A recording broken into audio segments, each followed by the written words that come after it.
This channel supports Extra Life in its efforts to raise money for the Children's Miracle Network. For more information about how to donate and join in their efforts, go to the link displayed here. Extra Life. Play games, heal kids.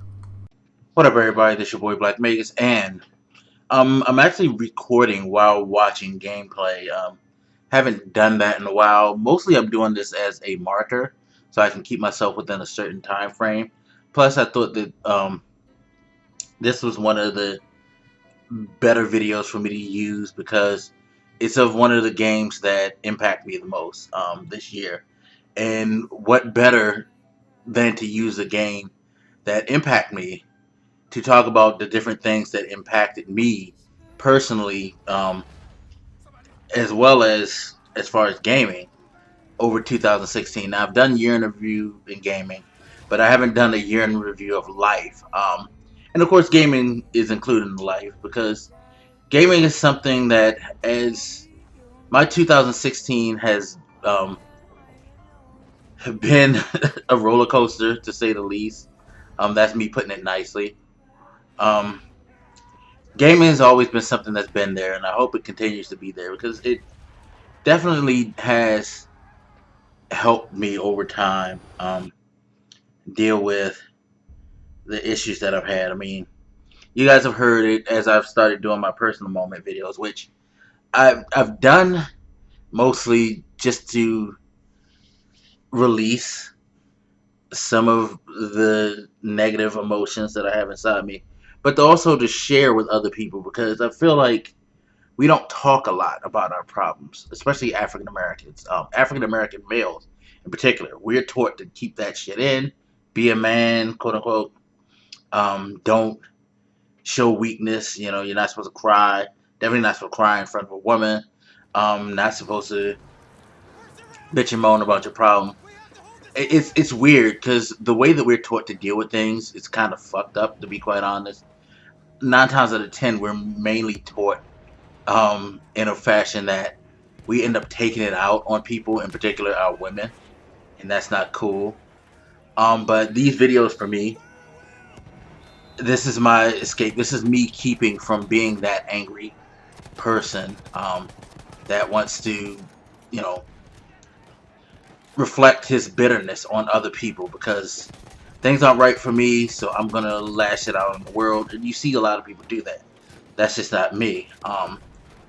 But yeah, it's been a rough year. I'm still going through it. Funny because 2016 is going to end just as bad as it started for me, which kind of makes me sad.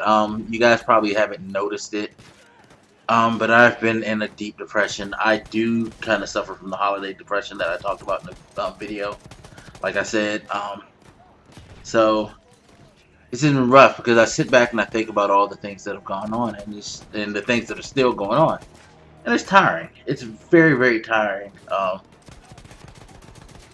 It's just like, will it ever stop? Is this going to be my 2017? I really hope not. I just have to keep praying for the best, and you know, that's one thing that I will say. Through it all, I'm still here. So that's always the positive. I'm still trying, even though I just want to sometimes just lay down and quit. Like right now, I just want to just scream to the top of heavens, and just like, why we got to go through this once more? No, it's pretty. It's pretty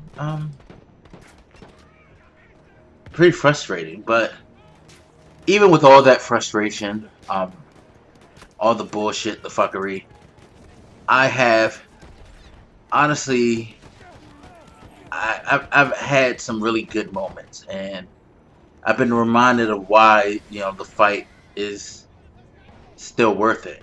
You know what I mean? And it's funny, as I look at this video, it kind of like definitely fits with the theme of this because if you don't know what this is Battlefield 1. This is the intro to the game. When you start it up, this is what you have to go through. And you start as a soldier who's just trying to survive and keep fighting and keep going. And throughout this video, they're going to transition through different soldiers. that are in desperate situations and the craziest things. Wild, no different than any other soldier went through who fought a war of any kind. But hey, for each individual, things can be very, very hectic, very, very chaotic. How it feels for you as an individual, definitely is unique, because yeah, it may not be any worse than someone else's, but you feel what you feel. And that's what I've always tried to say to people, is like, don't feel bad for feeling bad. You know what I mean? You have a right to feel bad, even if your problems aren't as bad as someone else's, or people think like your problems aren't that big of a deal. They're your problems, and they affect you, and they reflect on you in a significant way. And people can't tell you not to feel bad, not to be hurt, not to be upset, depressed, and things like that. You know what I mean? But you know how we do as people. It's just the way that things are. Yeah, I'm still in the fight. I'm still trying. Even in this current situation, we're gonna exhaust all hopes, all avenues, and find a way to get through this and end 2007. Still breathing. And that's just the way you need to take life. That's why I do get this depression. In a way, I kind of like it, if that makes sense, because being in this reflective, dreary mood, it keeps my mind like thinking of ways of how to fix things as well. I'm not just sitting here thinking about shit is shitty, I hate this. I do say that stuff, but at the same time, it's like, okay, so how are we gonna fix this problem? And all the things have gone on in 2016. I think that's one of the things we need to remember. Like, you look back at all the stuff that happened in 2016, the Brexit, the election, the racial tensions, and all of that. Through it all, there's a way to fix it all. 2016 has been just a crazy year. I mean, again, Brexit. Who would have thought that a country would be so keyed up to do something that would cause themselves financial harm just so that they can convey and show the world that things in Britain aren't as peachy as you thought. There's a lot of racism in there. These people were so keyed up on getting rid of refugees and expressing the racism that they did something that could have possibly fucked up their country financially, had to reverse it.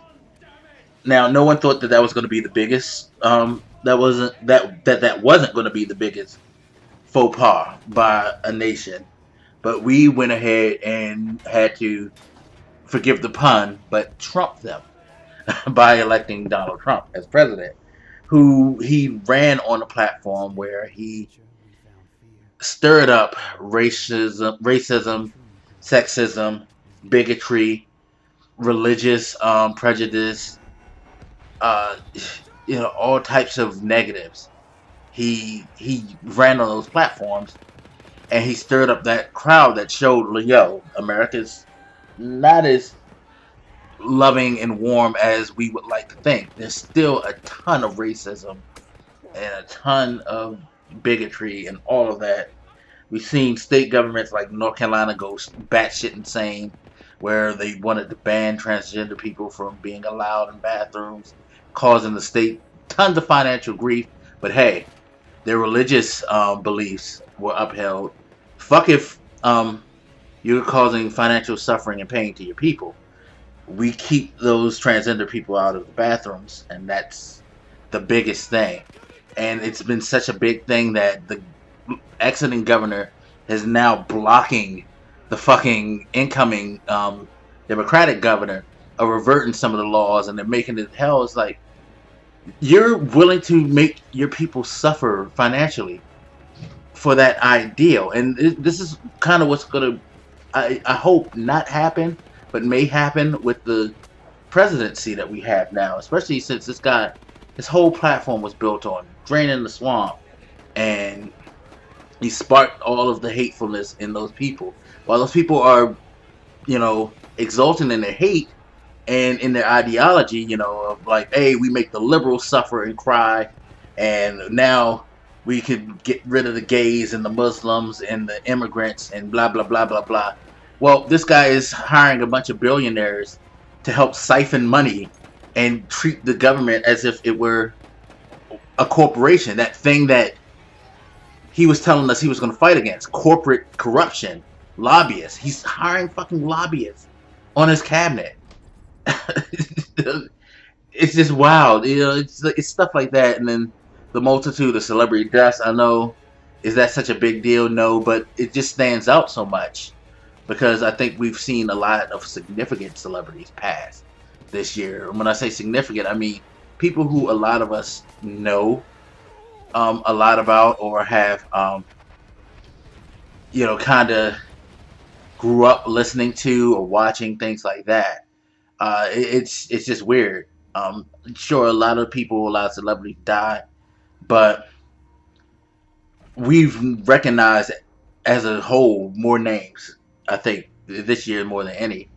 So it's pretty damn crazy. And there's these other things, some natural disasters. Again, like I said, the police killings, the protests, the violence, the going back and forth. It's been a trying year, but you know what?